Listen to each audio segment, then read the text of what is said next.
함께 찾으신 줄로 알고 읽도록 하겠습니다. 로마서 13장 14절 말씀 읽겠습니다. 시작. 오직 주 예수 그리스도로 옷 입고 정욕을 위하여 육신의 일을 도모하지 말라. 아멘. 오늘 말씀의 주제는 그리스도인의 성화입니다. 변화이고 성화라고 하는 주제인데요. 제가 본문 말씀이 원래 네 가지인데 다 찾기에는 시간이 계속 복잡하게 찾으셔야 되니까 앞에 띄워드릴 테니까 한번 보시면 좋을 것 같아요. 이 성화에 대한 관련된 구절입니다. 우리가 이렇게 변화되어지는 그런 내용들이 담긴 구절인데 한번 보실게요. 에베소서 4장 15절에는 이렇게 적혀 있습니다. 오직 사랑 안에서 참된 것을 하여 범사에 그에게까지 자랄지라. 그는 머리니 곧 그리스도라. 히브리서 6장 2절에는 이렇게 적혀 있습니다. 세례들과 안수와 죽은 자의 부활과 영원한 심판에 관한 교훈의 털을 다시 닦지 말고 완전한 대로 나아갈지니라. 이렇게 적혀 있습니다. 빌립보서 2장 12절에는 이렇게 적혀 있습니다. 그러므로 나의 사랑하는 자들아, 너희가 나 있을 때뿐 아니라 더욱 지금 나 없을 때에도 항상 복종하여 두렵고 떨림으로 너희의 구원을 이루라 라고 이야기를 합니다. 여러분, 우리가 흔히 이해하는 성화에 대한 개념을 찾아만 봐도요, 네이버에 검색만 해도요, 거기서 이야기하는 내용이 굉장히 잘 정리되어 있고 맞습니다. 근데 문제는 우리가 이해하는 성화, 말해주는 성화와 적용하는 성화가 다르다는 게 문제인 거예요. 그러니까 우리가 날마다 거룩하여진다, 우리가 앞으로 나아간다라고 하는 말에 있어서 자꾸 이 성화를 언제 써먹냐면 그러니까 지금 내 연약함은 괜찮다, 이런 용도로 많이 쓰여진단 말이에요. 그러니까 우리는 앞으로 계속 거룩하게 될 것이기 때문에 지금의 이 정도의 연약함은 괜찮다, 허용하는 이런 방향으로서 성화를 다루기 때문에 어떻게 죄를 안 짓고 살아와, 이런 문장하고 같이 쓰여요 성화가. 여러분, 성화는 그럴 때 사용하는 게 아니에요. 물론 하나님이 정말 우리 안에 자리를 잡으시고 우리 안에 내주하셔서 내 안에 살아계셔서 우리의 모든 삶의 영역을 장악해 가시는, 생각과 행동과 지성과 감정과 이 모든 영역을 말씀으로 이렇게 장악해 가시는 과정이 물론 분명히 있죠. 그런데 우리가 자꾸 내게서 그리스도가 나타나시고 드러나실 수 있도록 자꾸 우리의 생각을 그분께로 고정하고 우리를 자꾸 그분께로 향하려고 하는 이 시도조차 안 하면서 내 연약함에 머물러 있을 때, 아니 뭐 정답이 있어, 어떤 모델 기준에 딱 이르러야 되는 건 아니잖아, 앞으로 자라가면 되지, 이렇게 10년이 지나고 20년이 지나고 발전 없이 계속 거기 머물러 있는 건, 이건 우리가 성경에서 말했던 성화, 흔히 우리가 이야기하는 성화하고는 다르다라는 거예요. 우리가 보편적으로 그렇게 이해를 한다는 거죠. 그래서 좀 변화가 되어지는 게 당연한 건데, 그래서 제가 오늘 약간의 그냥 변화를 준 거예요. 약간의 그냥 옷에 변화를 준 거예요. 좀 원래 정장만 입고 나오다가 조금 좀 자유롭게 좀 분위기를 이렇게 해야 돼갖고 이제 옷을 좀 편하게 입어보자 했는데 그나마 소심하게 조금 바꿔본 거예요. 또 너무 막 청바지 입고 이렇게 나오면 당황스러우실까봐 약간 변화를 줘봤어요. 그리고 나서 제가 얼굴이 퉁퉁 부었는데 이 옷을 입고 어떻게 하지, 여기까지 다 채울까 하고 딱 봤는데 갑자기 김정은이 보이는 거예요. 이거 아닌데, 이거 아닌 것 같아. 막 이렇게 하면 김정은 같은 느낌이 들 것 같은, 약간의 변화를 준 거예요. 오늘 주제가 변화라서 약간 변화를 줬는데 어찌됐건 변화되어지고 있다. 그리고 성화가 되어진다라는 의미는요, 내게서 어떤 게 나타날 때, 내게 어떤 변화가 목격이 되어지고 발견이 되어지면 난 성화가 되고 있구나라는 걸 알아차릴 수 있겠냐는 거죠. 오늘 그런 주제로 이야기를 좀 다뤄보려고 합니다. 일단 내 상태를 바라보는 제일 중요한 변화 중에 하나가요, 일단 내 상태를 바라보는 관점이 좀 달라집니다. 여러분, 항상 뭐 성경을 읽거나 아니든 사람들은 뭘 기준 삼냐면요, 보편적인 사회적 분위기를 기준 삼아요. 그래서 거기에 못 미치면 난 미달, 거기에 이르러서면 난 된 사람, 약간 이렇게 사회적 보편적인 많은 다수의 사람들을 기준 삼아서 평균치가 기준인 거죠. 그러니까 그래서 그렇게 기준을 삼고 살아가는데, 그리스도인에게 있어서 기준은 성경이 되어야 되겠죠. 근데 그 성경이 기준인데 문제는 신앙생활을 하면서도 조금 진지하게 해보려고 할 때도 말씀 앞에서 내 연약함이 발견되어지면 해석이 거기서 끝나요. 말씀 앞에서 내 연약함이 발견됐다, 아이고 나 죽일 놈, 나 쓰레기, 나는 안 돼, 난 계속 안 변하고 있어. 이거는 다른 게 아무것도 없어요. 성경에서 이야기한, 그래서 성경이 이야기하고 싶었던 내용의 결론하고는 하나도 상관없이 그냥 내가 쓰레기라는 건 성경이 아니어도 알 수 있다니까요. 그냥 우리 같이 사는 것만 봐도 그냥 여러분들 그냥 주변의 가족들끼리는 서로 너무 잘 알고 있어요. 성경의 율법의 기준이 필요가 없다, 넌 그냥 죄인이다, 이렇게 서로 금방 목격이 되거든요. 그러면 진짜 성경에서 이야기하는 결론으로 보려면 해석과 관점과 결론이 매듭이 바뀌어야 되잖아요. 바뀌는데 어떻게 바뀌냐면 내가 휙하고 바뀌는 게 아니라 내 그런 연약함이 똑같이 있는데 그런 나의 사랑하신 은혜로 매듭이 지어져야죠. 그러면 나는 왜 막 맨날 해놓고 막 맨날 이 모양이고 나는 왜 맨날 이래? 왜 맨날 결단을 해놓고도 맨날 며칠 만에 엎어지고 해놓고도 자기가 결단한 게 자기한테 족쇄가 채워져가지고 또 그걸 지키냐 못 지키냐 또 울고 웃고 그냥 그러고 있는 내 모습을 보면서 너무 한심하고 그러고 결론이 아니라 야 이런 나의 사랑하신 은혜라는 방향으로 가야죠. 방향이 그러니까 그 은혜가 더 크게 보여야 된다라는 거예요. 근데 이게 하도 길들여져가지고 거기서 매듭짓는 걸로 하도 길들여져서 거기서 헤어나오질 못하는데 그건 의식적으로 자꾸 거기에 시선을 돌려야 된단 말이에요. 그치? 나를 왜 사랑하실까? 나를 왜 사랑하시냐? 물을 이유가 없어요. 사랑하시니까 그냥 사랑하는 거예요. 다른 이유가 없어요. 그럼 그걸 참 받아들이기가 좀 민망하고 어렵지만 의식적으로 계속 받아들이려고 해야 된단 말이에요. 매듭을. 그래 이런 날 사랑하셨네. 연약함이 발견되면 거기 앞에서 막 머물 의지 박약이 발견되거나 아니면 정말 감정에 이런 기복이 심한 나를 발견하거나 아니면 뭐 하나 일 하나 제대로 처리하지 못하는 나를 발견하거나 진짜 어디다가 써먹을 데가 없는 나를 발견하면 그러면 더 성경의 이야기가 더 감동이 돼야죠. 야 이걸 알고 사랑하셨다고? 이런 줄 다 알고? 와 진짜 주님 진짜 대단하시다. 이런 생각으로 결론이 내려져야 되는데 그거 성경에서 그게 얘기하는 게 결국 그거예요. 왜 죄인인 걸 드러내셨겠어요. 그런 너희를 사랑하신 하나님의 사랑이 더 크게 더 분명하게 알려주시려고 성경에 그 결론을 내신 건데 성경의 결론을 하나도 하고 앞에 목차만 본 거예요. 목차만. 성경의 목차만 본 거랑 똑같은 거예요. 이건 결론이 항상 은혜로 매듭이 지어져야죠. 우리 연약함을 발견할수록. 그래서 나의 연약함이 결론이 되지 않는다라는 그러니까 그것을 통해 다른 결론을 내릴 수 있는 결론이 생겼다라는 거예요. 원래는 복음이 없었으면 나는 그런 존재야 그럼 그런 존재하고 끝날 수밖에 없었어요. 왜냐면 다른 해석할 결론이 없으니까. 근데 은혜가 딱 찾아 들어오면서 이 내 모습으로 결론 내리지 않아도 되는 다른 결론 매듭 지을 수 있는 결론이 생겼다고요.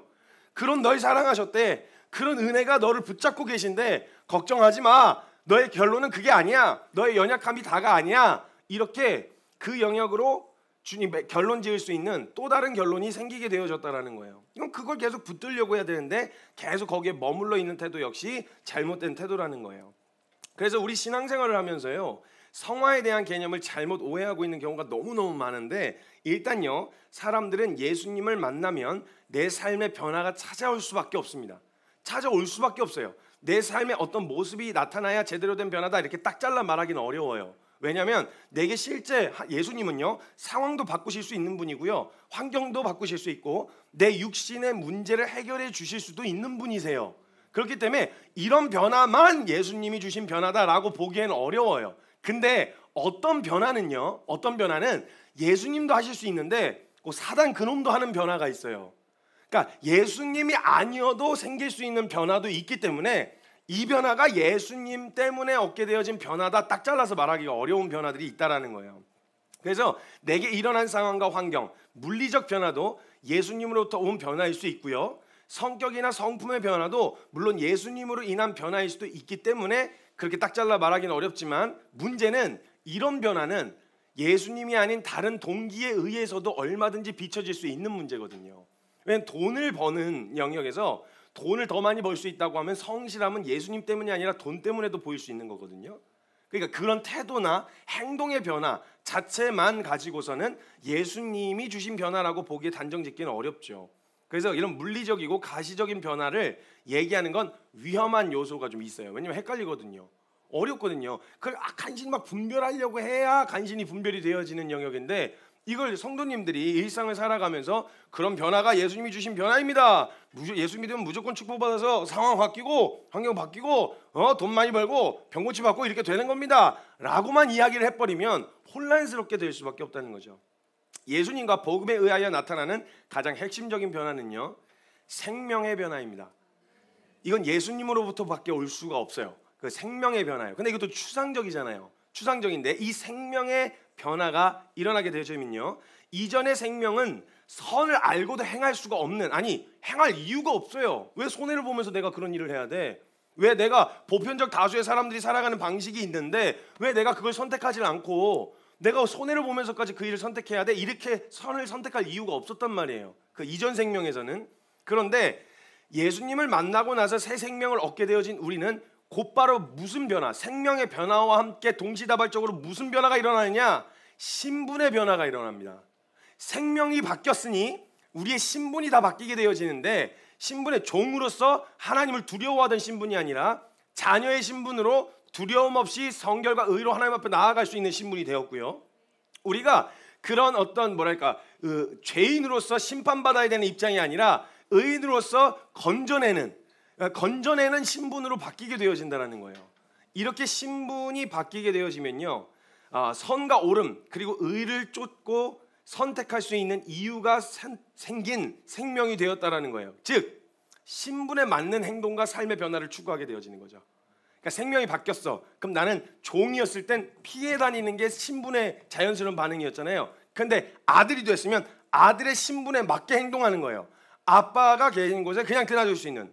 그러니까 아들 생명이라고 하는 주제로 저희 아버지께서 강의를 하실 때요, 항상 써먹으셨던 이제 예화가 있었어요. 물론 이제 얘기하기엔 제 안 좋은 얘기를 하는 거라서 별로 이렇게 할 필요 없는데, 제가 그 아들 생명에 대한 주제로 이야기할 때 아버지가 가끔 강의를 하러 다니시는 경우가 있어요. 저희 아버지도 선교사님이신데 말씀을 전하고 돌아다니시는 분이라 이렇게 말씀을 전하고 다니실 때 강사 대기실이 있습니다. 이런 거기에는 이렇게 약간의 다과가 세팅이 되어 있어요. 이걸 강사 외에 먹을 수 있는 인물은 저밖에 없습니다. 저밖에요. 그러니까 아들 생명인 거예요. 먹어도 되냐 안 되냐 묻지 않아요. 그냥 일단 같이 들어가서 쪼이네가 같이 들어가가지고 일단 주머니에 하나씩 두 개씩 챙기는 거예요. 이걸 챙길 수 있는, 이건 만약에 다른 이가 챙겼다, 이거는 도둑질이에요. 그래서 저는 도둑질이라는 죄가 성립이 안 되는 거예요. 왜? 아들이니까. 아버지 것이 내 거? 뭐 그렇게까지는 좀 아닌 것 같은데, 아무튼 그 안에서 아들로서 누릴 수 있는 그 신분으로 굉장히 자연스럽게 그런 행동이 가능해요. 다른 이가 한다, 그럼 뭐 왜 이렇게 개념이 없어? 이런 생각이 든단 말이에요. 그러니까 신분에 맞지 않게 행동하면. 그런데 제가 한번 프랑스 파리에 가서 강의를 하는데 강사진이 저보다 나이가 되게 많으시고 저 혼자 되게 어렸어요. 그리고 이렇게 가방 메고 이렇게 다니면 제가 영락없이 청년 같아 보이거든요.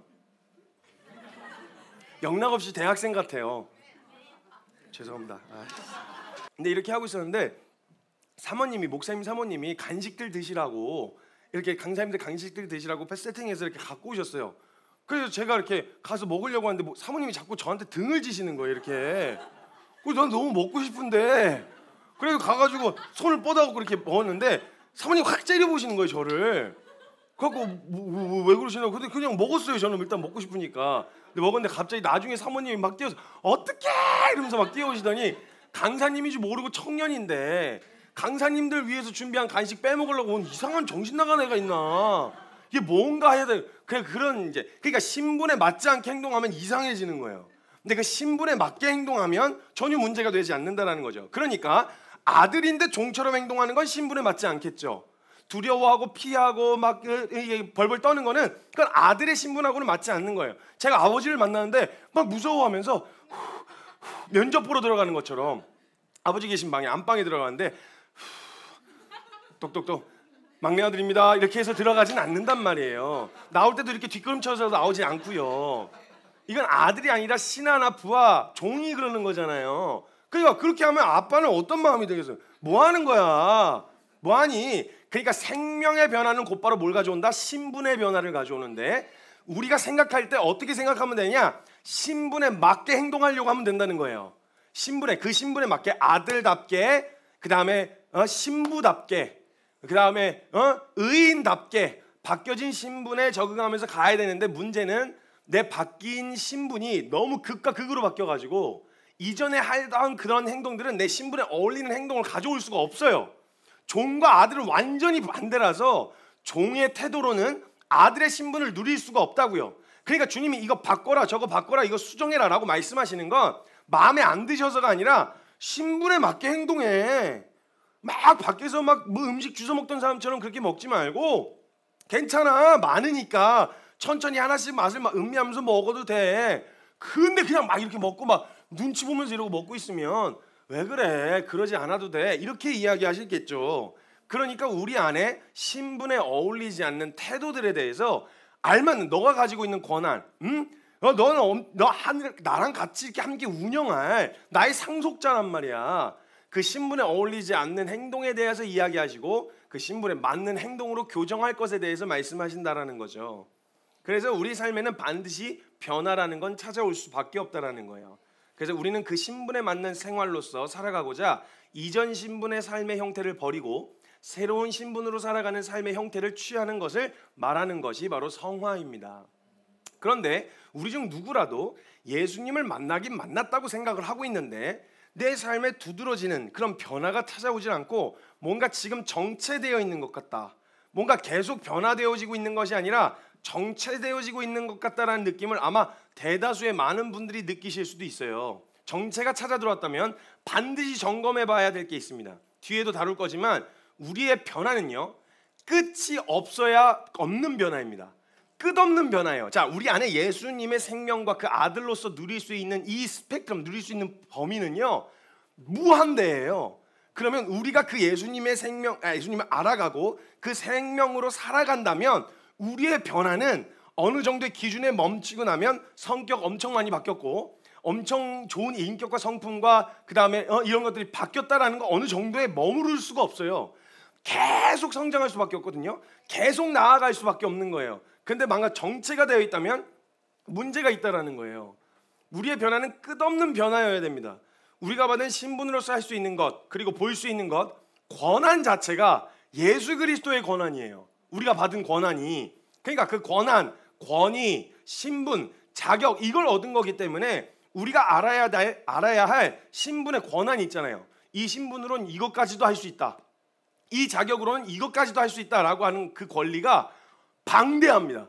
어마어마하게 방대해요. 그냥 내가 일주일에 한 번 혹은 신경질 낼 뻔했는데 그냥 참는 거 좋은 변화입니다. 너무 좋은 변화예요. 그런데 거기에 머물러 있는 게 아니라 이것뿐만 아니라 사랑하는 데까지 나아갈 뿐만 아니라 목숨을 내어 던지는 것까지 가능할 뿐만 아니라 이거 다 할 수 있는 것들이 이렇게, 이전에는 못했다고요. 왜? 내가 손해를 보는 거니까. 근데 이제는 그게 가능한 생명이 되어졌다라는 거예요. 그래서 그 권리가 방대하기 때문에 우리는 끝없이 변화되어져요. 끝이 없어요. 어느 정도 수준이 되면 멈춰도 된다 이런 게 없다는 거예요. 우리의 변화는 끝이 없어야 돼요. 그런데 우리에게 정체가 찾아왔다면 한 가지를 놓치고 있는 건데 그건 바로 순종입니다. 안 하는 거예요. 새로운 신분을 사용하지 않는 거죠. 그냥 계속 그냥 알기만 알고 쓰지는 않고 있는 거예요. 카드를 아무리 줘도, 한도 없는 카드를 아무리 줘도 사용 안 하면 의미가 아무것도 없어요. 써야 된다는 거죠. 새로운 신분의 권한을 사용하는 방법이 바로 순종인데요. 제가 그래서 누누이 강조해서 말씀드렸어요. 하나님의 은혜를 누리는 방법은 순종밖에 없다고. 그래서 우리가 아무리 바뀐 생명에 대한 내용을 말씀을 통해 알아가도 그 말씀에 대한 순종이 전제로 깔려 있지 않으면 그 이론이 우리를 복잡하게만 만들 뿐 우리의 삶에 변화를 가져다 줄 수가 없다라는 거예요. 그래서 마태복음 7장 21절 말씀에 보면 나더러 주여 주여 하는 자마다 천국에 들어갈 것이 아니라 아버지의 뜻대로 행하는 자라야 들어갈 거라고 얘기하세요. 행하는 거예요. 순종을 통해서 그 생명을 누리는 자리에 가야만 얻을 수 있는 거라는 거예요. 아는 것만이 아니라 뜻대로 행하는 자여야 된다는 거죠. 그래서 말씀은요, 순종할 생각과 마음으로 성경을 대해야 돼요. 하나님의 말씀은 이걸 볼 때 그냥 이해시켜주세요, 이해하고 난 다음에 가겠습니다가 아니라 하나님 저 살아가려고 하는데, 말씀대로 살려고 하는데 어떻게 살아야 할지를 말씀으로 가르쳐 주십시오 라고 하는 마음으로 구해야 성경이 풀리기 시작한다는 거예요. 그래서 우리의 간증은요, 매주가 새로워야 돼요. 사실 왜냐면 한 주 또 새로운 하나님을 알아갔을 테니까 새로운 은혜를 경험했어야 되는 거예요. 순종했으면 그때 주시는 은혜들이 있는 거죠. 그래서 제가 이제 가끔 제가 이렇게 그 만나는 관계의 영역이 되게 폭이 좁아요. 사람들 좋아하긴 하는데 제가 사람이 많이 휘둘리는 스타일이라 되도록이면 이렇게 만나려고 하질 않아요. 소심하기도 하고. 저 진짜 소심해요, 여러분. 오해하지 마세요, 절대 저를. 막 이렇게 앞에서 이렇게 나대는 거 보시고 성격이 막 소심하단 말을 못 믿으시는데 저 진짜 소심하고요. 막 처음 만나면 무슨 말을 해야 될지 모르고 막 그래요. 그래서 제가 관계의 폭이 좁은데 몇 분 만나는 분들이, 고정적으로 만나는 분들이 몇 분 계세요. 그래서 같이 교제를 나누시는 분들이 계시는데 그 대표님들하고 같이 만나면요, 그 모임이 기대가 되는데요. 기대가 되는 이유가 뭐냐면 가르쳐 주신 말씀에, 그때까지 가르쳐 주신 말씀에 끊임없이 뭔가 시도했어요. 그리고 그 시도 끝에 얻은 결론들이 매달 새로워요. 그러니까 그 몇 달 전과 몇 달 후를 봐도 다 같이 성장해 있는 걸 볼 수가 있어요. 그러니까 이런 은혜가 새로운 은혜들을 나눌 것들이 있고, 이걸 순종을 알았더니 이걸 또 보여주셔서 또 앞으로 계속해서 나아가는 방향성에 대한 이야기들을 나누다 보니까 한 번 만나면 6시간, 7시간씩 얘기해요. 남자들끼리. 진짜 웃긴 거 아세요? 정말 진짜 지지 궁상인데, 누가 밖에서 보면 누가 정말 하나님 앞에서 막 합당하지 않은 죄를 자복하고 하잖아요. 그럼 남자들 6명에서 치킨 앞에다 놓고 먹지도 못하고 눈물 펑펑 쏟으면서 손 붙잡고 이러고 막 같이 기도해줘요. 남자 6명에서. 술 없이 남자들이요, 술도 안 마시고 울면서 6시간, 7시간씩 교제할 수 있는 게 은혜를 알아가면 그래요. 이 은혜 안에서 그게 가능해요. 술 없이 무슨 대화가 됩니까? 돼요. 충분히 할 수 있어요. 이 은혜, 새로운 은혜와 그런 것들을 발견해 갈수록 새로운 것들을 경험하는 거죠. 여러분, 우리의 살아가는 삶의 어떤 형식은, 레퍼토리는 반복적일 수 있어도요, 말씀 안에서 발견하는 하나님이 반복적일 수는 없잖아요. 그렇죠? 하나님 영원하신 분이시니까 우리가 그분을 알아가려고 한다면 그분은 알아가면 갈수록 무한대라는 걸 경험할 수밖에 없게 되어지거든요. 그래서 우리의 신앙과 믿음은 날마다 새로운 믿음이 되어야 돼요. 새로운 믿음. 와, 이걸 믿었는데 믿고 순종했으니 이 정도 했으면 된 거 아니야가 아니라, 그분을 알아가는 만큼 더한 막 그런 새로운 일 영역과 눈이 열리게 되어지고 막 더 설렘과 기대로 그 앞에 서게 되어진다는 거예요. 그러니까 새로운 변화를 맞이할 수밖에 없죠. 그럼 우리가 흔히 아는 성화에 대한 오해와 진정한 변화는 무엇인지를 함께 볼게요. 변화에 대한 오해를 가지고 있는 것부터 먼저 다뤄야 되는데요. 어떤 사람은 변화의 폭이 크죠. 바닥을 완전 박박 기고 있었던 사람들은 그냥 성격만, 잠깐 내가 미안하단 말을 애시당초 안 하던 사람들은요, 미안합니다라는 말 하는 것만 해도 엄청난 변화야. 이야, 이렇게 할 수 있는데, 미안합니다를 대놓고서 달고 살았던 사람들에게는 그게 이렇게 큰 변화처럼 다가오지 않겠죠. 그러니까 변화의 폭이 심한 사람도 있고 적은 사람이 있어요. 그러니까 완전히 막 밖에서 그냥 막 지 하고 싶은 대로 다 하면서 살던 사람이 예수님 믿어서 딱 하나 교회 나온 것만 해도 엄청난 변화라고 얘기하는 거예요. 근데 이미 교회 다니고 있었던 사람들은 그 금요철야 예배 안 나왔다고 욕을 먹죠. 원래 하던 사람들은. 그러니까 변화의 폭이 큰 사람이 있고 변화의 폭이 작은 사람이 있어서요, 이게 삶의 약간의 변화만 찾아와도 큰 변화처럼 보이게 되어지는 사람이 있단 말이죠. 근데 어려서부터 그래도 나름 사람들 중에서 착하고 성실하게 살아보겠다고 애시당초 그렇게 살아왔던 사람들에게는 그 변화의 폭이 크지 않기 때문에 내게 어떤 변화가 나타나는지 파악하기가 정말 쉽지 않습니다. 그래서 변화의 폭이 크지 않은 사람은요, 예수 믿고 변화의 폭이 큰 사람들 보면서 동경해요. 와, 야 진짜 멋있다. 와, 막 저렇게 뒤집어지네. 와, 저렇게 헌신을 하네. 이렇게 하면서 막 동경의 대상이 되거든요. 그래서 나한테도 그런 변화가 찾아왔으면 좋겠다는 생각도 막 들죠. 근데 가만 보면요, 그 사람들은 뭔가 대단한 의지가 바뀌었다기보다 그냥 예수님 만났더니 저절로 뒤집어진 것 같아 보이는 거죠. 딱 보기에도. 그럼 이런 의심이 찾아들어오는 거예요. 뭐야, 나 예수님 안 만났나? 예수님 만나면 막 확 뒤집어져갖고 막 울며 불며 그냥 바닥을 뒹굴면서 막 기도하는 모습을 보면, 와, 저기 예수님 만나면 저런 변화가 나타나야 되는데 왜 나한테는 그런 반응이 안 나오지? 왜 나는 눈물이 안 나오지? 말씀 듣는데 막 저 사람 막 울어, 시도 때도 없이 울어. 근데 나는 막 눈물이 안 나와. 그 진짜 저도 슬픈 영화나 드라마 생각하면서 눈물을 쥐어 짜냈던 적이 있다니까요. 집회 때 울어야 돼, 막 울어야 돼. 그럼 한번 눈물이 흐르잖아요. 그 눈물을 흘렸다는 것에 다시 내가 감동을 받아요. 그래서 울었어, 눈물 나온다, 막 이렇게 해갖고 억지로 쥐어 짜내는 듯한. 그럼 막 엎어지고 복음 만나고 말씀 앞에서 뒹구는 거 보면 저게 진짜 변한 것 같은데 왜 나한테 그런 반응이 안 나타나지? 이런 의심이 찾아 들어온다는 거예요. 그래서 우리의 신앙의 대부분은요, 어떤 거를 추구하고 방향을 잡냐면요, 가시적인 변화 있죠. 확 뒤집어지는, 획가닥 바뀌는 이런 가시적인 변화를 추구할 뿐만 아니라 또 변화를 경험한 어떤 변화가 있잖아요. 이걸 지켜내야 돼. 이 변화를 지켜내야 되는 거예요. 교회 안 다니는 사람이 교회를 다니게 돼서 교회 다니는 걸 지켜내야 돼. 이런 변화를 유지하고 지켜내는 데다가 모든 에너지를 또 집중해요. 새로이 알아가고 경험하는 방향이 아니라 바뀐, 한번 딱 만났을 때 임팩트 있게 한번 바뀐 그 변화를 유지해야 돼. 여기에다 모든 에너지를 집중한다고요. 그러면요, 우리가 우리의 변화된 모습을 지키는 삶을 사는 게 아니에요. 원래는 우리가 바라봐야 될 건요, 그런 결단을 할 수 있고 그것을 실행에 옮길 만큼, 그러니까 뭔가 교회 안 나가던 사람이 교회를 나가기로 했다. 이것도 예수님을 통해서 얻은 변화일 수도 있단 말이에요. 근데 이걸 지키고 유지하는 데다 에너지를 집중하는 게 아니라 뭐에 집중해야 되냐? 그 바라봐야 될 건 결단을 할 수 있고 실행에 옮길 만큼 복음과 그리고 그리스도가 우리의 삶에 영향력을 행사하기 시작했다는 것에 집중해야 돼요. 내가 하려던 걸 이거 하면 안 될 것 같은데 라고 생각하게 되었다는 건 복음이 아니어도 물론 그런 이유가 있지만 만약 복음 때문이라면 하나님이 안 기뻐하실 것 같은데 이게 자꾸 멈칫하게 했다면 우리의 삶에 벌써 복음과 말씀이 영향력을 행사하기 시작하고 그 비중이 내가 가던 걸음을 멈춰 세우고 방향을 돌아서게 할 만큼의 자극을 주고 있다는 거예요, 말씀이. 그럼 이 자극과 공급이 계속 그 자극이 공급이 돼야 되는데 이걸 집중 안 하고 자, 하나님 때문에 바꿨어. 버텨. 지켜. 이런 싸움으로 방향이 틀어지는 거예요. 그러니까 이게 다시 올무가 돼요. 내가 결단해놓고 주님 때문에 내가 결단해놓고 그게 올무가 돼가지고 그것 때문에 울고 그것 때문에 막 잘 못 지켰다는 것 때문에 죄책감 들고 또 어려워 이렇게 되어지는 게 아니라 이 변화를 방향을 틀게 하신 자극을 먼저 주셔서 잘못됐다는 걸 알게 하셨고 그 의지도 도와주셔서 방향을 틀었단 말이에요. 주님 때문에, 다른 이유가 아니라 주님 때문에. 그러면 이 삶을 지켜나가실 것도 지켜나갈 영향력과 그 자극도 어디서부터 오겠어요? 말씀과 복음에서부터 온단 말이죠. 그럼 그걸 계속 집중해야 되는데 자꾸 바뀌는 삶을 지켜내려고 하는 데다가 에너지를 집중하니까 내가한테 올무가 되는 거예요. 뭘 하기로 했다. 하기로 했으니까 안 하면 괜히 죄 짓는 것 같잖아요. 하기로 했으니까 해야지. 뭐 이거 저거 하기로 했다. 뭘 먹기로 했다. 안 먹기로 했다.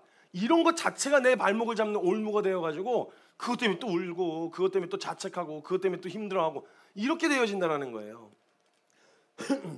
그래서 제가 늘 말씀드렸던 것처럼 작심삼일을 대단한 결단으로 보는 이유가 뭐냐면 우리의 삶 가운데서 얼마나 지켜냈는지보다 끊임없이 복음을 모르고 살던 삶을 다그치면서 그 새로운 복음에 합당한 그 신분에 맞는 삶을 새로운 곳을 쫓아서 시도하는 그 자체가 벌써 복음이 내 삶에 영향력을 행사하기 시작했다는 거예요.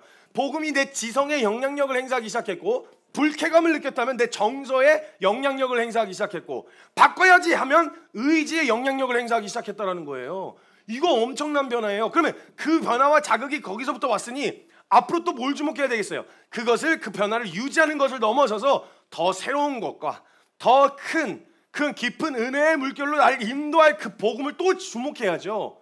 그걸 바라야 되는데 자꾸 내 변화 이걸 지켜내는 데다가 에너지를 집중하니까 힘들게만 느껴지는 거예요.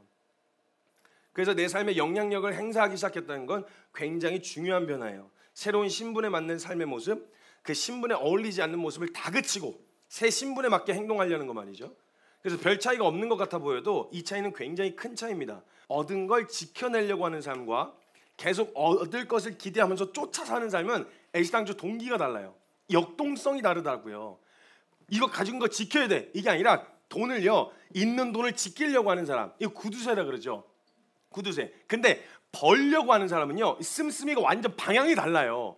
더 큰 것을 얻기 위해서 다시 이걸 막 지켜내려는 게 아니라 다시 또 투자해가지고 또 벌리고 또 이렇게 하듯이 마찬가지의 원리인 거예요. 신앙도 그냥 지금까지의 내 신앙을 요만큼 유지하는 게 아니라 이 유지되어지는 삶을 넘어서는 더 큰 걸 쫓아가려고 하는 이 역동성은 전혀 다른 개념이란 말이에요.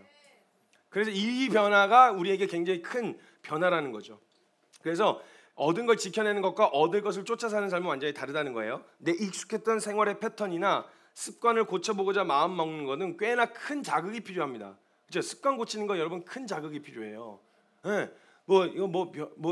사람들마다 다 습관이 있잖아요. 습관이 있는데 뭐 입술을 뜯는 사람, 뭐 별의별 막 다리를 떠는 사람, 다리를 쫙 벌리는 사람. 근데 이게 만약에 이게 그 자세를 교정하고 그 습관을 고치려고 하면요, 엔간한 자극으로는 고칠 생각 안 하거든요. 근데 그걸 고칠 생각을 했다는 게 뭐예요? 엄청난 자극을 받았다는 거예요. 그러니까 복음과 말씀이 저와 여러분의 삶에 그 익숙한 자리를 떠나려고 하는데 필요한 자극을 주고 있는 중이라는 거죠. 영향력을 행사하고 있다는 거죠. 내 삶의 굉장히 큰 부분을 차지하고 있다는 거죠. 여러분, 그러니까 아무나 붙잡고 여러분이 그 지나가는 모르는 사람이 여러분의 습관 보고 야 입술 뜯지 마 이러고 가면은 그거 고칠래요? 고치실 거예요? 어머 맞다. 아유, 죄송합니다. 이러고 가실래요? 네 뭔데 뭐 이럴 거 아니에요. 나에게 전혀 영향력을 행사할 수 없고 전혀 관련이 없는 사람이 나에게 습관을 고치라고 이야기하면 내가 왜 그거에 반응을 하겠어요? 근데 내가 중요하고 내게 정말 중요한 사람이 내게 그렇게 이야기하면 그래 맞다 그래야지 라고 생각이라도 하게 되어지는 건 벌써 그 대상이 내게 중요한 인물이라는 거예요.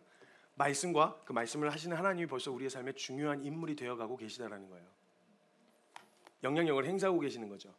그러니까 이건 굉장히 큰 변화라는 거예요. 얼마나 넘어졌냐, 얼마나 괴롭는, 지금 나이가 얼마나 괴롭느냐, 이걸 세는 게 아니에요. 나 이거 너무 괴로운데 이거 언제까지 해야 돼? 막연해. 언제까지, 이거 죽을 때까지 이렇게 살아야 되는 거야? 이런 막연한 두려움, 그 괴로움을 세는 게 아니고요, 내 삶에 계속되는 자극이 있는가여야 돼요. 말씀이 그냥 그냥 하루 묵상하니까 이게 아니라 오늘 말씀을 통해서 새로운 자극, 새로운 변화 앞에 세우시는 그 자극을 받아야 된다는 거예요. 그러니까 그 자극, 넘어진 건 중요하지 않고 다시 일어날 근거가 말씀 때문에, 복음 때문이 맞는지를 바라보아야 되며, 내 삶을 수정하려는 자극이 말씀을 통해서 찾아오는 일이 잦은지를 봐야 돼요. 여러분, 만약에 성경을 보는데도 습관 못 고치고 말씀을 계속 말씀 앞에 순종한다고 말은 하면서도 계속 반복되어지는 영역 앞에서 그냥 머물러 있는 것 같다면 뭘 세봐야 되는 거냐면, 진짜 중요한 건, 우리가 세봐야 될 것은 이 복음이 그리고 이 은혜가 자극이, 내게 이걸 바꿔야 돼, 이거 다시 한번 마음 먹고 새롭게 시도해보자, 그래 한번 해보자, 이런 마음이 얼마나 잦은지를 세야 돼요.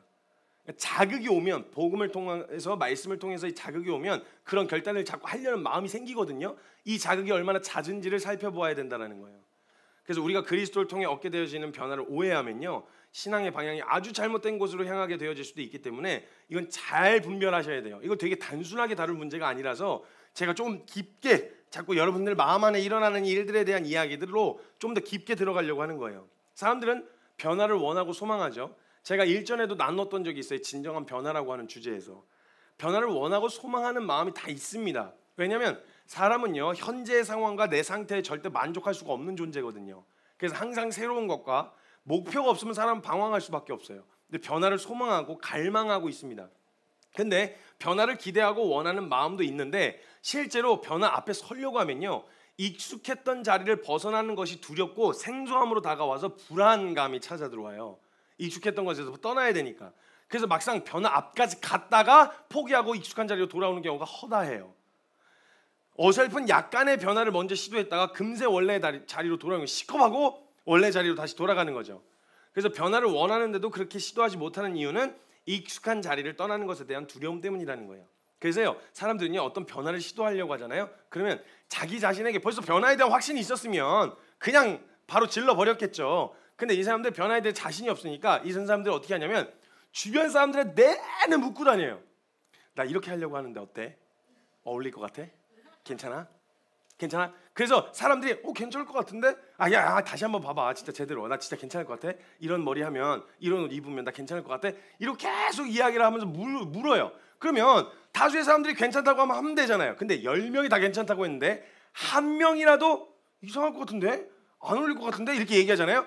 10명의 말보다 이 한 명의 말이 더 강력해요. 왜냐면 내 마음에 이미 불안함이 있었고 여기에 더 큰 자극을 주는 대상을 만난 거거든요. 그럼 안 되겠다. 나 진짜 이상. 그리고 내 삶에 굉장히 큰 영향력을 행사하는 사람이 그런 이야기를 해주면 또 얘기가 달라지죠. 예를 들면 사랑하는 사람이라든지 이런 사람들이 진짜 이상해. 이렇게 이야기하면 얘기가 또 달라지죠. 금방 주저앉게 되어진다는 거예요. 그래서 주변 사람들의 이야기를 계속 물어요. 모두가 다 응원하고 지지해 주어도 쉽지 않은데 한 명이라도 두려움에다 기름을 확 부어버리면 확 주저앉게 되어진다는 거예요. 그래서 여러분, 내가 변화를 추구하고 살아가려고 할 때, 새로운 신분으로 살아가려고 할 때 주변 환경이 굉장히 중요합니다. 제가 그래서 계속 교회 분위기를 이야기하는 거예요. 굉장히 중요해요. 가뜩이나 두려운데 새로운 것에 대한 갈망이 있지만 그것을 시도한다는 것 자체가 반사적으로 내 익숙함을 떠난다고 하는 의미가 포함되어 있기 때문에 두려움이 있을 수밖에 없는데, 여기다 자꾸 두려움에다 기름을 부어주면 안 되잖아요. 그 가뜩이나 막 용기가 필요하고 막 수십 명 수백 명이 달려들어서 그 믿음을 응원해줘도 갈까 말까인데, 누구라도 만약에 아니야 안 어울려, 야 그 누가 그렇게 살아, 요즘에 다 그냥 괜찮아, 그냥 평범하게 튀지 말고 가자, 나대지 말어, 이렇게 누구라도 이야기한다. 그럼 그 두려움이 기름을 확 부어버리는 거예요. 그럼 그 한마디에 제가 아무리 백날 여기서 계속 막 열정적으로 땀을 뻘뻘 흘려가면서 옷을 바꿔 입고 막 청바지 입고 나왔다 가죽 바지 입고 나왔다 별짓 다 해도요 안 바뀌어요. 여러분, 환경이 안 바뀌면, 여러분들끼리 서로 그 믿음이 격려가 안 되면, 제가 여기서 아무리 이야기해도 선교사니까 그게 당연한 거라고 생각한단 말이에요. 그게 아닌데 그래서 우리 삶 가운데 그런 변화들을 추구하고 나아갈 때 주변 분위기가 굉장히 중요하다는 거예요. 그래서 제가 청년들도 만나면 뭔가 새롭게 으쌰으쌰 이렇게 막 시도하자고 이야기하면 에이 막 괜히 튀지 마, 나대지 마, 약간 이런 분위기가 줄을 이루면 가뜩이나 변화를 주는 것도 겁나는데 아무도 나서려고 안 하겠죠. 그래서 누구라도 만약에 어떤 한 사람이 저 그래도 한번 이렇게 해보려고요, 3일이라도 괜찮으니 누가 이렇게 해보려고요 라고 이야기하는데 그거 얼마나 가겠어? 훈련받는데 만약 누가 이랬다, 저 이거 그냥 못 넘어가요. 너 뭐 하는 놈이야 이게. 저희 안에서 훈련시킬 때도 제가 그렇게 이야기를 하거든요. 3일이라도 결단을 했다, 3일이라도 결단한 거에 그만큼의 말씀이 내 삶에 영향력을 행사한 거에 박수 쳐줘야 되는데 만약 누구라도 얼마나 가겠어? 해봐 한번 해봐, 얼마나 가나 보자, 약간 이런 식의 반응이다 이러면 전 막 그거 아니 그 밖이랑 뭐 다를 게 뭐예요? 그러면 교회랑 밖이랑 다를 게 뭐냐고요. 이런 건 절대 허용되어져서는 안 돼요. 그 사람이 정말 말씀 앞에서 해보고자 했었던 그 삶의 방향대로 물론 지혜롭게 교정해 줄 수는 있어야 되겠지만 그 삶 가운데서 시도하는 그 시도의 용기와 이런 걸 계속 북돋아 줘야 그래야 그 사람이 또 지혜롭게 교정된 방향으로 다시 시도해 보려고 할 거 아니에요. 근데 계속 그런 부정적인 말을 뱉거나 아 왜 저래? 왜 저러는 거야? 막 이런 반응으로 나왔다, 이러면 제가 되게 뭐라고 하거든요. 그러니까 자신의 삶 가운데서 두렵지만 변화를 시도하려고 한 그 시도에 격려해 주는 분위기가 조성돼야 돼요. 여러분, 요 안에서 그런 분위기가 돼야 돼요.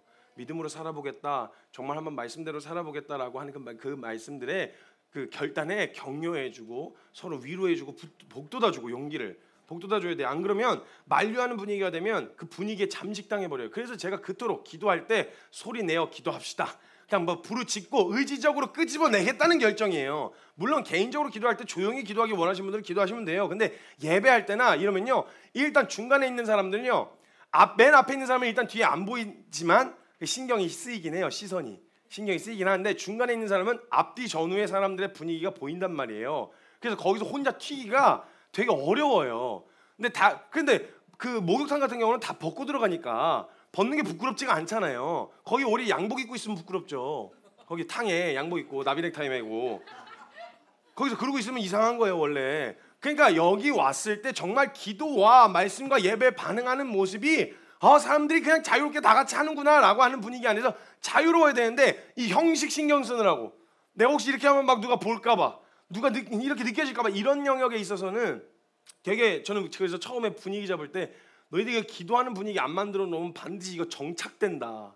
이 분위기가 정착되니까 계속 우리 말씀 앞에서 시도하고 부딪히면서 막 부르짖고 하나님 앞에 엎어지고 하는 이런 기도와 결단으로 나아가야 된다고 계속 강조를 했었단 말이죠.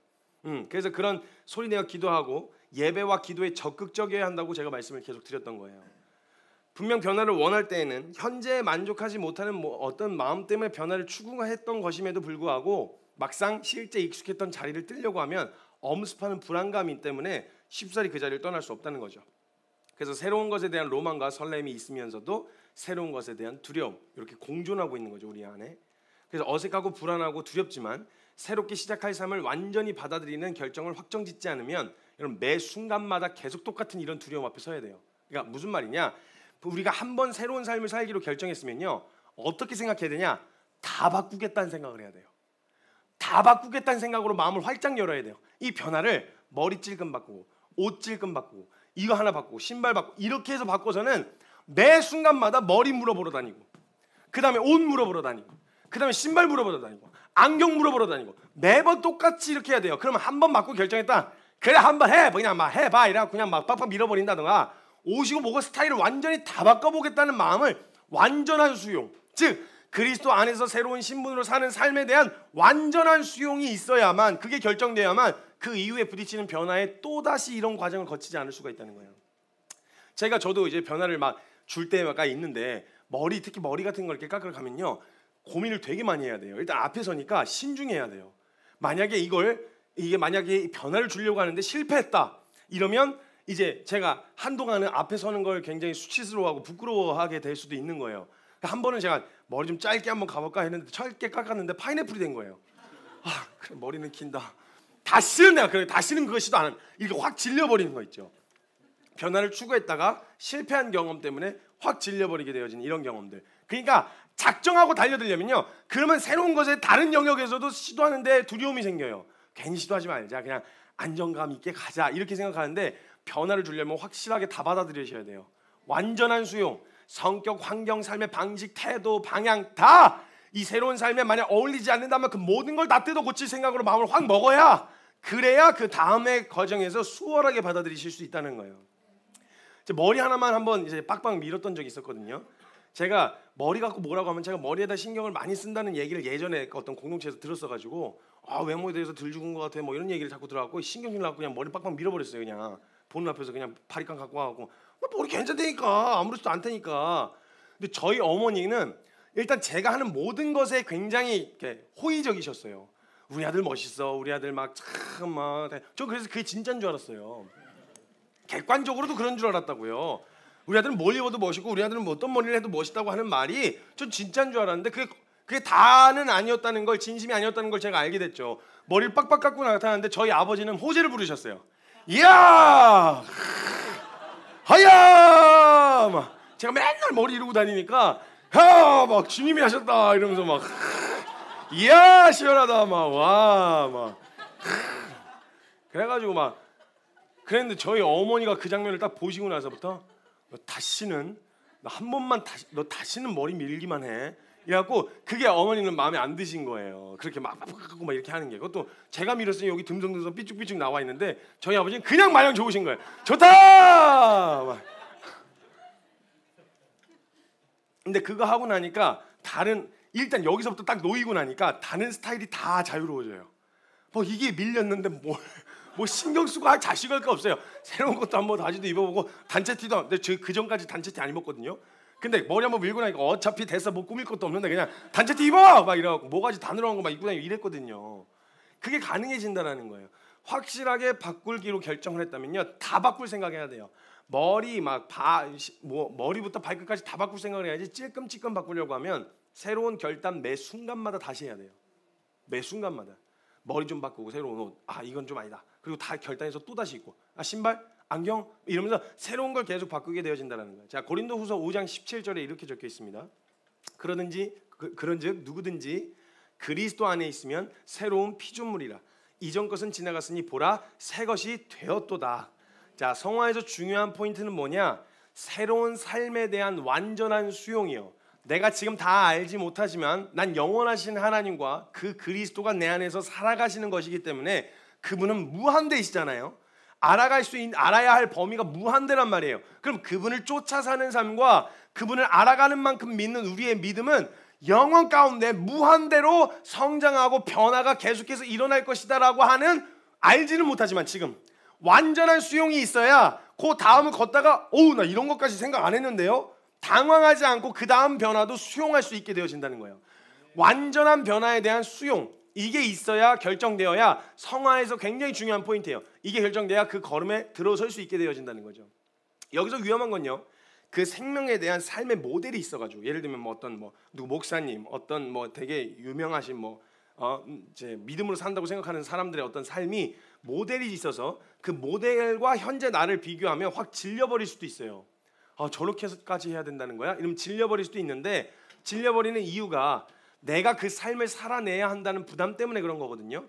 그러면 바로 행위로 가요. 그러면 이제 내 의지가 바닥나면 질려서 중간에 주저앉게 되어지는 거예요. 여러분, 새 생명의 삶은요, 그 생명을 주신 하나님께서 그 생명을 주실 뿐만 아니라 생명답게 살아가게 하시는 능력도 주시는 분이시라고 하는 믿음이 전제되어야 됩니다.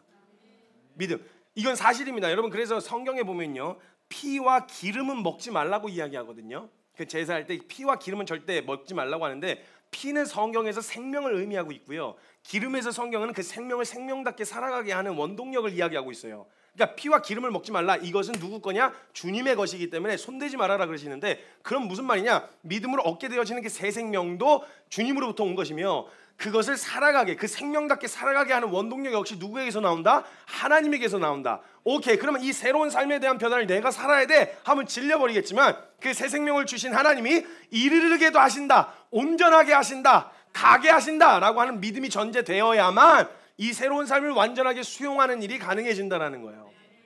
그래서 우리는 그것을 향해서 나아갈 때 계속해서 그렇게 하시는, 이르르게 하시는 하나님을 계속 봐야 돼요. 하나님, 저는 저기는 못 가잖아요. 주님이 가게 하십니다. 주님이 가게 하시는 그 하나님을 계속 주목하는 것을 의미하는 것이지 내가 이루려야 한다고 말씀드리는 게 아니라는 거예요. 그래서 질리실 이유가 없어요. 저런 모습이 내게 나타나야 돼 이렇게 질릴 이유가 없다고요. 그래서 제가 이걸 항상 표현할 때 뭐라고 표현했냐면 표대라고 표현했죠. 표대. 방향이 정해져야 된다. 근데 표대가 저기 있지만 나는 오늘 여기 있을 수도 있지만 여기서 한 걸음이나 여기서 한 걸음이나 똑같은 한 걸음이니까 걱정하지 말고 오늘 주님 앞에서 한 걸음이라도 제대로 걸어봅시다 라고 말씀드렸던 거예요. 표대. 그래서 인간은 목표를 잃어버리면 방황하게 되어지는데 그래서 분명하게 나아갈 방향성을 가져야 된다고 말씀을 드렸던 거죠. 그것이 우리의 표대가 되어져야 된다는 거예요. 그러니까 예수님을 닮아가는 삶은 우리가 생각하는 어떤 인간의 모델을 생각해놓고 거기에 맞춰서 살려고 하는 게 아니라 예수 그리스도 그분은 영원하시며 무한하신 분이시다. 그러니까 그분을 쫓아 사는 삶의 내 삶 가운데 앞으로는 영원 중에 육체 가운데 사는 때도 그러지만 그것을 벗어나서 영원 가운데 계속 새로워지는 계속 변화되어지는 계속 보게 되어지는 그 변화 앞에 놓이게 된다는 걸 시작부터 수용하셔야 돼요. 오케이, 어떤 변화든 어디까지 알아가는 것이든 그분을 알아가고 더 가까이 나아갈 수만 있다면 어떤 변화도 다 수용하겠다라고 하는 결정이 되어야 된다는 거예요. 그러니까 여러분 성화되어진다는 말은요 우리가 미완성에서 완성으로 가는 게 아니고요 완성에서 온전으로 가는 거예요. 우리는 항상 생각할 때 나는 예수님을 만났지만 아직 저는 부족하고 연약하고 그래서 미완성 상태에서 완성의 상태로 달려간다고 생각을 한단 말이죠. 그럼 불안하죠. 내 모습이 안 바뀌는 것 같아 보이면 불안하죠. 난 지금 안 가고 있는 건가 생각하는데 우리의 성화라고 하는 개념은 완전한 생명을 주셨잖아요. 주님이 AS 필요한 생명 주셨어요. 주님이 야 진짜 내가 다른 건 다 줬는데 너는 진짜 안 되는 것 같아. AS도 안 돼 너는. 이거 그냥 바꾸든지 해야 돼. 이렇게 AS가 필요하도록 불완전하게 이루어 놓고 가셨어요? 아니죠. 내가 다 이뤘다 하셨어요. 그러니까 완전한 생명을 주신 거예요. 그 완전한 생명으로서 온전함으로 나아가는 거예요. 그럼 아이가 태어났을 때 응애 하고 태어났어요. 응애 막 눈도 잘 안 보이고 말도 잘 못하는 그 어린아이는 어린아이니까 미완성 상태예요? 아니죠. 그 개월수에 맞는 완전한 상태죠. 그 너무 크면 오히려 이상하죠. 여러분 생각해보세요. 애가 태어났는데 살았다 이러고 나오면요 애가 그럼 무서워요. 애답지 않는 어울리지 않는 행동을 하면 무섭다고요. 응야 막 스트레칭하고 나와서 엄마 뱃속에서 나와가지고 막 이러면 얘가 왜 이러나 싶은 생각이 돼. 그때는 아무것도 못하고 발짓하는 게 그 생명에 가장 적합한 모습이에요. 그때에 이건 미완성이 아니라 완성의 상태예요. 그 개월수에 딱 맞는 완성의 상태에서 어디로 나아가냐? 온전함으로 그 생명에 답게 그 개월수에 맞게 살아가면서 자라는 온전함으로 나아가게 되어진다는 거예요. 절대 미완성에서 완성으로 가는 길이 아닙니다. 새 생명으로서 매 순간 완전한 생명을 취하면서 온전하게 표대를 향해 달려 나아가는 것을 말하는 거예요. 가나안 땅이 주어졌고 그러나 이건 완성된 일이지만 취하는 만큼 우리 땅이 되었던 거, 내 땅이 될 수 있었던 거와 같은 원리라는 거예요. 이전 것은 지나가고 새 것이 되었다라고 하는 이 새로운 것은 새 것은요 완성된 거고 완전한 것이기도 하지만 그 새로운 생명을 누릴 수 있는 것들은 너무 방대해서 우리가 흔히 생각하는 인간 수준에서는 최상의 도덕성이나 인격을 말하는 것이 아니라는 거예요. 그것도 내 신분에 어울리지 않다면 당연히 바꿔야 되겠지만 인격과 성품이 다듬어져서 괜찮고 부드럽고 착하고 성실한 사람이 되어지는 걸 성화라고 말한 게 아니라고요. 그 생명을 누리되 그 시기에 맞게 더 온전하게 누려가는 것을 성화라고 이야기하는 거지 그냥 성격 뜯어고치는 것만을 이야기하는 게 아니라는 겁니다. 그렇기 때문에 새 것이 된 생명으로 누릴 수 있게 된 것들을 발견할수록 새로운 변화와 새로운 계속되는 새로움이 우리에게 있을 거라는 거죠. 그냥 술 먹던 사람이 술을 끊고 담배를 피던 사람이 끊는 수준의 변화도 너무 좋은 변화이긴 합니다. 편하죠 당연히. 그런데 그건 우리가 살기로 결정한 새 생명의 한 걸음일 뿐이지 그것은 거기에 또 머물러 있어서는 안 된다는 거죠. 그래서 고린도 후서에서는 새 생명이 완전하게 이루어졌다. 보라 새 것이 되었도다 라고 이야기를 하고 있지만 나머지 오늘 읽었던 본문 말씀에서는 이루어 간다, 온전하게 되어진다, 계속 쫓아가는 중이다 라고 표현하는 거예요. 그러니까 완료형인데 현재 완료형이에요. 과거 완료 그냥 끝나버렸어요. 다 이루신 새 것이 되었도다예요. 근데 소다른 성경에서는 그 완전한 생명을 가진 새 생명으로서 더 온전함 가운데로 나아가는 거 이걸 이제 성화라고 이야기한다라는 거죠. 그래서 그렇게 이걸 계속 인식하고 있지 않으면 나머지 본문만 말씀하지 그 새 생명을 누리는 자로 계속해서 정진을 해야 되는데, 공격적으로 막 취하려고 막 나가야 되는데, 또 만약 이렇게 되어지지 않으면 교회 안 다니던 사람이 교회를 다니게 되었다 정도에만 또 머물러 있고, 교회에 안정적으로 출석하는 것에 또 머물러게 되어져요. 또 그 다음 걸음 걸려면 새로운 결단이 필요해요. 그래서 바뀐 것에 정착해버리고 마는 거죠. 바뀐 머리가 익숙해진다거나 바뀐 옷이 익숙해져서 또다시 거기에 눌러앉게 되어지는, 또 다른 새로움을 또 추구하지 않게 되어지는 거, 그런 상태가 된다는 거예요. 우리가 얻게 되어진 생명에 대한 새로움, 그 끝없는 새로움에 대한 완전한 수용과 그 새로움이 앞으로 영원이란 시간 동안 영원하신 하나님을 알아가고 알아가는 만큼 세워질 것이라고 하는 믿음으로 그 새로운 변화를 끝없이 추구해야 된다는 거예요. 우리는 세상 비즈니스만 해도요, 세계적인 기업들은요, 문화와 문명이 끝없이 발전한다고 생각하기 때문에요, 늘 새로움에 긴장되고 예민하게 깨어 있어요. 새로움을 추구하면서 어떤 변화에 예민하고 민감하게 반응해야 되는지. 그래서 안정감, 지금 현재 괜찮으니까 안정감 있는 사람들은 반드시 시기 지나면 도태당해요, 그 기업이.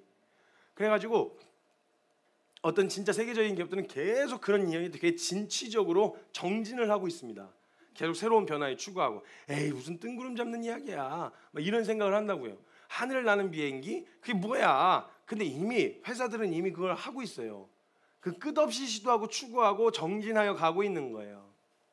새로움을 받아들인다는 거죠. 물론 우리가 받은 새 생명을 어떤 세속적인 문화와 문명과 비교할 수는 없죠. 그런데 이 세상에 속한 것으로도 그 정도의 발전을 이루어낸다면 우리가 믿고 닮아가려고 하는 분은 영원하시며 무한하신 분이시잖아요. 그러니까 그분을 닮아가려는 우리의 성화는 단지 성격과 습관을 넘어서서 끝없는 변화 앞에 서게 되어질 것이라는 말인 거죠. 그래서 진정한 변화는 일단 우리의 신앙이 멈추지 않는 늘 새로움 앞에 서 있는가를 보시면 돼요. 새로운 변화, 어제와 또 다른 오늘의 믿음으로 서게 되어진다는 거죠.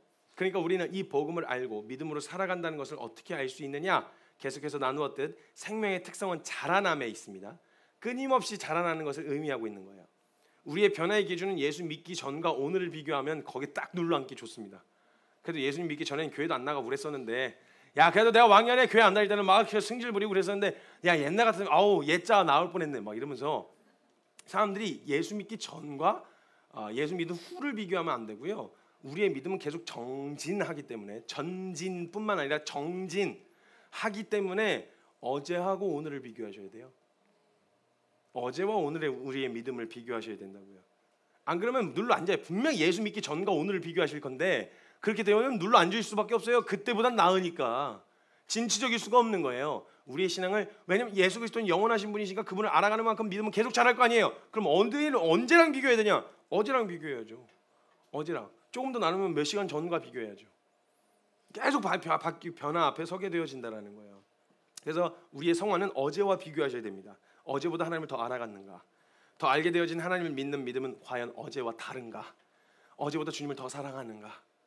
더 알게 되었나? 이렇게 볼 수 있어야 된다는 거예요. 영원하신 하나님을 알아가는 우리의 믿음은 날마다 그 새로움 앞에 서게 되어진다는 거예요.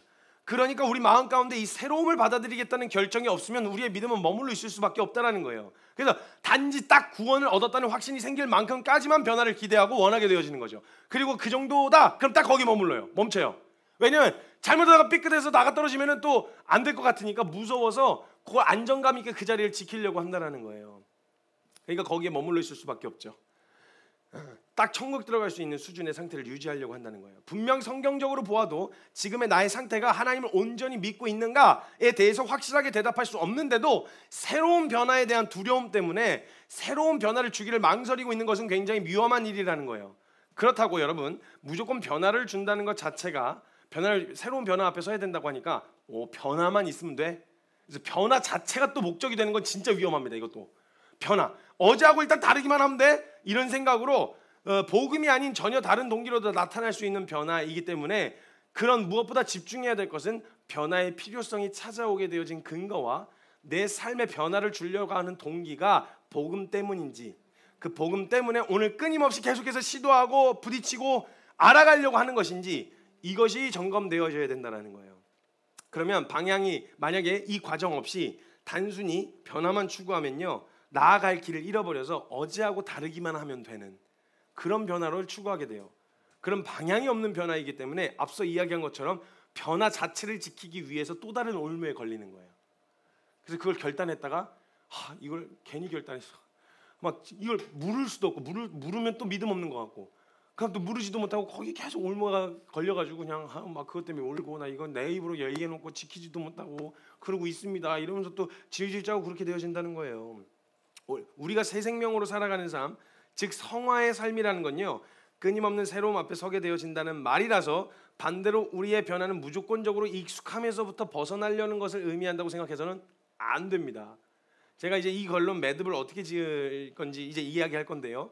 우리는 새 생명의 삶을 살아가면서 새 생명의 삶이 자리를 잡고 익숙해져야 돼요. 익숙함을 떠나는 것만이 믿음이다 이 말이 아니라 새로운 변화 앞에 서야 된다라는 말이 새 생명의 익숙한 삶이 익숙해지도록 계속 앞으로 나아가야 된다는 거예요. 이게 좀 복잡하고 어려우실 수 있어서 한 문장으로 나중에 다시 정리할 거예요. 그래서 자리를 잡고 익숙해져야 된다는 거죠. 그래서 익숙함을 떠나는 것을 변화라고 생각해서는 안 돼요. 그러나 잘못 자리 잡은 자세와 태도는 반드시 수정되어야 되지만 단지 익숙한 틀을 벗어던지는 것을 변화라고 생각해서는 안 된다는 겁니다. 진정한 변화와 성화되어지는 과정에서 진짜 중요한 게 바로 익숙함이거든요. 익숙함. 새 삶이 익숙해져야 되는데 맨날 새롭고 맨날 어색하면 얼마나 힘들겠어요. 살다 보면 익숙해진단 말이죠. 그러니까 그게 중요한 진짜 익숙해져야 될 것에 익숙해야 그 삶을 살아갈 수 있게 되어진다는 거예요. 그래서 예수님을 만나면 반드시 변화가 찾아오지만 내 삶에 나타나는 변화 자체가 목적이 되어져서는 안 된다는 말씀을 드린 거예요. 그럼 뭐 어쩌라는 거냐 지금까지 얘기 듣고 보니까 뭐 어쩌라는 거냐 그래서 무조건 매일매일 새로워야 한다고 말하고 근데 변화 자체가 목적이 되어져서는 안 된다고 말하면 뭐 어쩌라는 거냐 나보고 밥을 천천히 빨리 먹으라는 거냐 아니면 쉬어가면서 빨리빨리 일을 하라는 거냐 이게 무슨 말이냐 이게 도대체 라고 생각할 수 있는데 여러분 이 앞에 이야기한 건 이제 앞에 설명 이걸 좀 깊이 고민하시던 분들에게 필요한 내용이었고요. 성화는 이것만 기억하시면 됩니다. 짧게 진짜 지금까지 한 내용 아무것도 머릿속에 안 남았다. 지금 난 내 머릿속에 아무것도 남지 않았다. 뭐라고 막 신나게 막 1시간 동안 떠들긴 했는데 제가 뭐라고 하는지 난 하나도 이해가 안 된다라고 하시는 분들은 여기서부터만 딱 기억하시면 됩니다. 변화를 주도하는 것이 나라고 생각해서는 안 됩니다. 변화를 주도하는 것이 내가 아니고 쉽게 설명해 드릴게요. 변화를 주도하는 것이 내가 되면 근거도 없고 뭣도 없이 일단 모종의 변화가 있어야 되니까 변화를 주자고 하면 우리가 흔히 알고 있는 도덕성, 인격, 성품, 성격 등의 방향으로 가게 되어져요. 그럼 반드시 이건 행위로 가게 되어지고요. 그럼 반드시 율법주의로 가게 되어져요. 그럼 반드시 의지가 바닥나면 거기 주저앉을 수밖에 없게 되어진다고요. 변화의 주도가 내가 되어지면 기가 막히게 이 방향으로 간다고요. 행위, 율법을 지키고 성품, 도덕성, 인격 이걸 신경 쓰고 하는 방향으로 나아간다는 거죠. 착하고 성실하게 사는 삶의 방향이요. 이건 그냥 성경이 필요 없어요. 도덕책만 봐도 돼요. 교과서 초등학교 교과서 도덕책만 봐도 얼마든지 알 수 있는 거예요. 그렇게 되어지면 변화를 내가 주도해야 되니까 변화를 찾아야 돼요. 내가 얼마나 부담스럽습니까? 일단 거기 떠나는 것도 두려운데 새로운 변화를 찾아야 되고 또 그 변화를 내가 지켜내야 한다는 막연한 부담감이 있어서 더 이상 변화를 주고 싶지 않은 두려움에 휩싸일 수밖에 없어요. 자, 우리가 변화를 시도하고 그 필요성을 느끼게 된 이유가 뭘까요? 이 이유에 이러한 이유가 있어야 됩니다. 이런 근거가 있어야 돼요. 자, 우린 지금 왜 바꾸려고 하고 왜 변화를 시도하려고 하는가라고 하는 질문에 이런 이유와 대답이 나와야 된다라는 거예요. 하나님의 말씀을 깨닫고 알게 되어지니 내가 얻게 되어진 생명과 신분에 전혀 어울리지 않는 태도를 발견하게 되어졌고 동시에 어떻게 그 신분에 맞게 살아가야 하는지를 알게 되어졌다. 이유가 그거예요. 내가 변화를 주려고 했던 이유가 이거 고쳐야지. 왜? 내가 보니까 내가 받은 새 생명의 삶과 너무 어울리지 않았고 내 신분에 맞는 삶은 이런 삶이라는 걸 알게 됐거든. 이게 되어져야 된다는 거예요. 자, 하나님의 말씀을 깨닫게 되어지고 동시에 그 신분에 맞게 살아야 되는지를 알게 되어졌다면 변화의 필요성을 단순히 사람들에게 인정받거나 내가 천국 가려고 하는 의도라면 잘못되어진 게 맞지만 지금 우리에게 변화의 필요성을 느끼게 한 게 지금 뭐예요? 뭐 때문에 변화의 필요성을 느꼈어요? 말씀 때문이었어요. 말씀에 내게 말씀하신 내게 주어진 그 신분에 맞지 않은 걸 발견하게 되어졌고 맞는 삶의 방식을 알게 되어진 거예요. 말씀 때문에. 그러면 가만히 생각해 보세요. 우리가 해왔던 시도들이 그냥 변화된 모습이라도 보여야 되니까 하는 의도였다면 잘못된 게 맞다고 말씀드린 거고요. 근데 만약에 저와 여러분이 오늘 말씀을 듣고 뭔가 모종의 그래 이거 자꾸 캥기는데 이거 자꾸 걸리는데 하고 뭔가 시도하려고 했다는 것은 내 신분이 말씀을 통해서 나는 하늘 백성이며 하늘 백성은 하나님 나라의 법에 의하여 살아가는 신분을 가진 사람들이라는 걸 알게 되어졌고 그러면 하늘의 가치를 알아감으로 인해서 오늘의 나의 모습이 잘못되었다는 걸 깨닫게 된 거고 그 이후로 내 삶의 변화를 추구했다면 그 변화는 내가 주도한 게 아니라 하나님이 주도하신 거죠. 하나님이 이 신분으로 살아가게 하시려고 알려주셨고 어울리지 않는 걸 드러내주셨고 돌아설 용기를 주셨고 갖게 하시는 지키시는 것까지 변화를 누가 주도하셨냐? 하나님이 주도하셨다는 거예요. 자, 그럼 이제 진짜 온전한 성화로 나아가려고 하는 변화를 주도하는 분이 하나님이시라면 이제 뭐만 남았어요? 우리가 그 하나님을 붙들고 그 하나님을 익숙하게 찾고 그 말씀에 순종하는 거. 딱 요거만 남은 거예요. 성화는 간단합니다. 성화는 내가 뭔가 어떤 변화를 기대하는 모델을 정해놓고 내가 거기 맞춰가는 삶이 아니고요. 다른 거 다 몰라도 돼요. 다 몰라도 돼요. 어차피 그 변화는요, 주님이 주도해서 가실 거고 우리는 뭘 하면 되냐? 딱 한 가지에만 익숙해지시면 됩니다. 주님을 찾는 일에 익숙해지셔야 돼요. 뭔 상황만 터져도 주님 찾으셔야 돼요. 뭔 일이 발생하면 주님 찾으셔야 돼요. 어려우면 주님 찾으셔야 돼요. 그래서 성화란 한 문장으로 정리하면 이겁니다. 주님을 익숙하게 찾아가는 사람. 그러니까 날마다 성화되어진다라고 하면 옛날에 나 혼자 뭔가 막 해보다가 안 되네 이러고 주님 찾았거든요. 근데 성화되어지면요, 앞으로 내 삶이 막 더 멋있게 바뀌어가는 그런 모습을 기대하는 게 아니고, 성화는 매 순간 모든 상황 사사건건 매 시간 매 분 매 초마다 주님을 익숙하게 찾아가는 사람, 이것이 바로 성령적으로 성화되어져 가는 사람이라고 저는 믿어요. 여러분, 나이가 먹을수록 시간이 지날수록 뭔가 두려움이 없어지고 내가 더 반듯해지고 더 경건해지고 이렇게 되시던가요? 아니에요. 어쩌면 청년 때는 몰라서 할 수 있었던 일들을 삶을 경험해보고 나니까 무서워서 더 못하겠는 것도 있어요. 그러니까 사실 우리는 더 나아진다라고 하는 기대를 가질 수가 없어요. 내가. 그럼 우리는 그 경험을 통해서 시간이 지나서 뭐가 바뀐 게 된 걸까요? 여러 가지 경험을 통해서 봤지만 주님밖에 없다. 이 결론을 확실하고 확고하게 알아갈수록, 확고하게 확실하게 잡아갈수록 주님이 우리의 삶의 변화를 주도해 가십니다. 그래서 저는 우리에게 필요한 성화는 딱 하나예요. 그 주님을 익숙하게 찾는 거. 매분 매초 매 시간마다 주님 찾는 거예요. 그래서 뭔 상황만 터지면 이 상황을 통해서 주님 또 뭘 말씀하시려나, 이 상황을 통해서 어떤 걸 알게 하시려나, 이 주님을 주목하려고 하는 태도를 계속해서 놓치지 않고 있어야 된다는 거예요. 새로운 삶의 방향을 너무나도 잘 아시는 분이 그 변화를 지켜주시며 멈추지 않는 새로운 변화 앞에서 우리를 세우시는, 그 변화를 주도하시는 하나님을 익숙하게 찾는 사람이 되어지는 거, 이게 성화입니다. 저에게 가르쳐 주셨던 성화였어요. 제가 아무리 2018년 사역을 하지만 성격이 더 나아지거나 괜찮아진 건 아니더라고요. 가만 들여다보면 어떤 상황 때문에 무서워서 제가 그 행동을 다시 하지 않는 것은 봤어도 내가 뭔가 더 경건해졌기 때문에라는 생각은 안 들더라고요. 근데 시간이 지나면서 그런 저에게 가르쳐 주셨던 건 달라지고 바뀔 나를 기대하는 게 아니라 바뀌게 하시고 달라지게 하시며 그 길에 온전하게 하시는 주님을 주목하는 것. 그래서 믿음의 주요 온전하게 하신 이인 예수를 바라보자. 주님을 익숙하게 찾는 저와 여러분 되셨으면 좋겠습니다. 이 시간 잠깐 같이 좀 기도합시다. 여러분, 하나님을 찾으셔야 돼요. 우리가 스스로 새롭게 되기 위해 나를 갈고 닦는 게 아니고요, 우리를 계속해서 새로운 변화 앞에 세우실 하나님을 찾는 게 바로 날마다 새로운 삶을 살아가는 거예요. 그 주님을 찾았더니 어제와 다른 주님을 내게 보여주시는 거죠. 어제와는 또 다른 말씀을 우리에게 해주시는 거예요. 그런 전혀 상반된 말씀이 아니라 그 흐름 안에서 나의 삶을 책임지시고 이끌어 가시는 그 놀라운 일들을 계속해서 알려주시는 거예요. 그래서 내가 스스로 변화를 가져오려고 하지 마시고 하나님을 찾는 것이 익숙해질 때까지 반복하십시다. 변화를 꿈꾼다면 변화의 주도자가 되시는 하나님을 찾아야 됩니다. 혼자서 아둥바둥해서 될 일이 아니라는 거예요. 여러분, 진정한 변화 앞에 서셔야 돼요. 일단은 우리가 하나님을 찾게 되어졌다는 건요, 생명의 변화이며 신분의 변화의 가장 중요한 변화 중에 하나입니다. 하나님을 찾을 수 있게 되어졌다는 거예요. 왜냐하면 두려워서 하나님을 멀리할 수밖에 없었던 존재였거든요. 거룩하시니까. 내 하나님을 찾을 수 있는 존재가 되어졌고 찾을 수 있는 자격도 주어졌다는 거예요. 그러면 먼 일만 터져도 주님 찾는 거예요. 일단 한숨이 나와도 주님, 기뻐도 주님, 어려워도 주님, 힘들고 막 진짜 막 쥐어 짜내듯이 주님 하고 붙더라고. 무슨 상황, 어떤 사건 사고마다 나를 온전하게 하시는 주님을 찾는, 익숙하게 찾는 사람이 되셔야 돼요. 뭔 일이 터져도 주님을 찾으셔야 돼요. 변화의 이유, 방향성, 이 모든 걸 제공해 주시는 하나님을 익숙하게 찾으셔야 된단 말이에요. 우리는 시간이 지날수록 계속해서 견고해지고 멋있어지는 게 아니라 겁이 더 많아져요.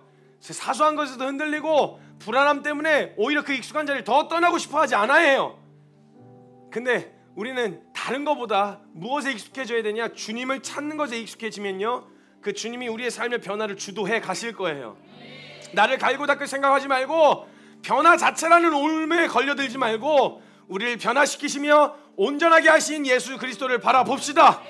그분이 우리의 가치관, 행동, 습관, 정서, 이 모든 영역을, 지식에까지 새롭게 하실 주님을 찾는 게 바로 날마다 새로운 삶을 살아가는 길이 되어지는 겁니다. 새로운 삶을 정말 원하십니까, 여러분?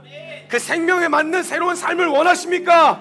그럼 여러분 오늘 익숙하게 주님을 찾으셔야 됩니다. 주여, 저는 두려워 주저앉을 수밖에 없는 존재입니다. 그러나 하나님, 내 삶을 아시는, 나를 잘 아시는 주님, 내 삶의 변화를 주도하여 주십시오. 잘못된 것을 가르치시고 나아갈 방향성을 가르치시며 그 믿음을 지키실 주님께 오늘 나아갑니다. 내 삶 가운데 다른 건 몰라도 주님의 찾는 일이 익숙해지게 하여 주시옵소서. 우리 그런 마음으로 기도하며 나아갈 때 사랑하는 주님의 이름 간절하게 한번 크게 부르짖고 동성으로 함께 기도하며 나아갑니다. 주여!